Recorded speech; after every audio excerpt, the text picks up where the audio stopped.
I wanted to wrap up our series on taking inventory in life. In other words, pausing, taking time to be still, to be quiet, to contemplate, and to reflect back. So we had our meetings. We had our Tuesday and our Thursday men's coaching and mentoring calls. They were fantastic. And that was our topic. That's what we talked about. What's working for men, what's not working for men, how to reflect, take inventory, what's the value in it, and where do we go from there? All right. So one of the things that was discussed is just, kind of first and foremost is the power of using a journal. First and foremost, nice little leather bound journal. As a man, take this and get you a good smell. That leather smell, whether it's this or a baseball glove, there's something about it. It's Thumos, it's strength, it's masculinity. It's beautiful. All right, I digress. Some men have one journal. By the way, it's not a diary. We're talking to men here. This is a journal. There is great power, value, etc., in putting stuff down that's going on in your life into a journal. Some men keep one. Some men, like me, right or wrong, keep multiple. So, for example, I have my journal for the weekends. I have a journal that I've kept for years. This one's probably 6, 7 years old because I don't write in this every day. I use it like once a month to write big things that are going on in my life. And you can see, this has some wear and tear to it. And then I actually have an ideas notebook. And so as I'm going back and reflecting back on where I've been, if I have a new aha, insight, or idea, I capture it here.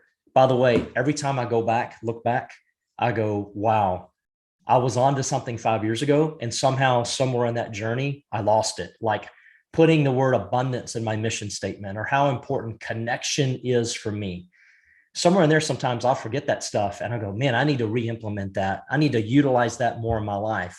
So I just take it and I put it in my ideas book and then act on it. That's one point.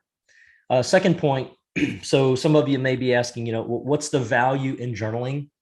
Is it worth my time, etc.? I think it is. Every time I look back, and the way I do this, right or wrong, is I like to take the last 2 weeks of every year. And when I worked for corporate America, that was pretty easy. 2 weeks vacation, boom, come back, drink some coffee, slow down. I've been doing, and now I want to do some being. Less doing, more being present, more being in the moment. Less rushing and rat racing. And it's just a good time to slow down and reflect. Every time I use this journal and I go back and reflect, I'm like, wow, look at what I was going through. Look at what I was worried about or concerned with. And look how it all worked out. Every single time in my life and yours, something you were going through worked out. And I look back at this and I'm like, man, God's hand was all in this. And I knew it at the time, but I couldn't see it exactly. And when I look back on it, it's like, holy cow. Not only was it okay, which I needed to hear, it's going to be okay, it was better than okay. And I've got example after example of that. And it's real life, like detailed, because it's in this journal.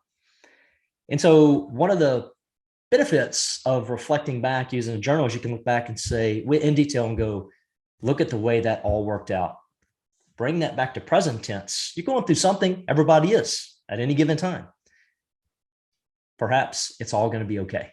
And all that worry, which is just kind of like prayer for what we don't want, what a bunch of wasted energy effort. Not to undermine anything anybody's going through, because worry may be exactly where you are. So not to undermine that, but there's value in looking back. All right. The other thing is that we discussed, and I think there's great value in, is what did you accomplish in 2021? And really spend some time on that. And of course, it's the big stuff. What's the big three that were life-changing? But not everybody did big three things, enough three things to change your life. Okay, what about some of the small wins? Collectively, I did that. And I had like collectively about 20 things. I look back, I was like, man, I did this. I left my corporate career after 25 years. I walked away. I started Thumos. I started a YouTube.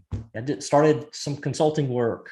And I just look at that and I'm like, wow, I didn't realize I'd done all that. Perhaps I should give myself some credit. Perhaps I should celebrate some of this. and get encouraged and go help other men do the same and win even more. So that was another thing that was talked about. The other point that's probably worth bringing up is, again, going back to sort of this, for those that can take some time off and slow down over the Christmas break and around New Year's, just a good time.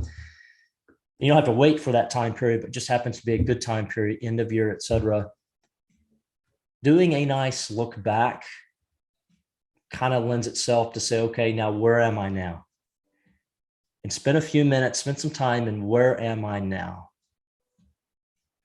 And then where do I want to go? I don't want to talk about New Year's resolutions. That's junk. That doesn't last, et cetera. I want to think about and focus on what are the big items. I no longer in my life at 50 years of age want 30 goals. I want 3 deep goals that are going to really move the needle to get me where I want to be towards my vision in my mission and purpose. So what does that look like in 2022? And who are the people I'm going to surround myself with and share that with in order for them to help me succeed? Because I'm not going to get there alone. I never do. I never have. In fact, I need more of that help. So that's what I want to do. And that's what I will do. In 2022, what are you going to do in order to make this the best year ever? In spite of where the world goes, in spite of the darkness, what are you and I going to do to make sure that we're clear on our vision?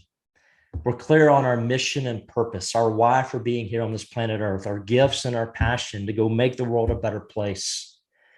What does that look like in 2022? And getting crystal clear. So that's what we're going to do back in our community, is we're going to get real clear on 2022. Where are we going as a community? What does that look like? How are we going to do it? So that kind of wraps up the importance, I believe, of slowing down, reflecting, taking self-inventory, a little bit of the how, as far as using journals, reflecting back, ask others for input, do a replay, what went well, what didn't go so well. I wouldn't harp too much on what didn't go well. We need to look at it. There's learning in that, but don't neglect the accomplishments. Give yourself some credit for that as well. And then really spend some time to get clear, ask others, et cetera. Get into some nature, by the way, and figure out where you want to go in 22. Last point. A lot of men, myself included, we get a lot of our best clarity when we can get out of the rat race, off technology, and out of the concrete jungle. I don't know what it is, but nature seems to provide clarity. God probably knows. He's probably laughing at us. It's like, dummies, just, get barefoot, get outside, get back into nature, get in some sunshine, get back to the basics.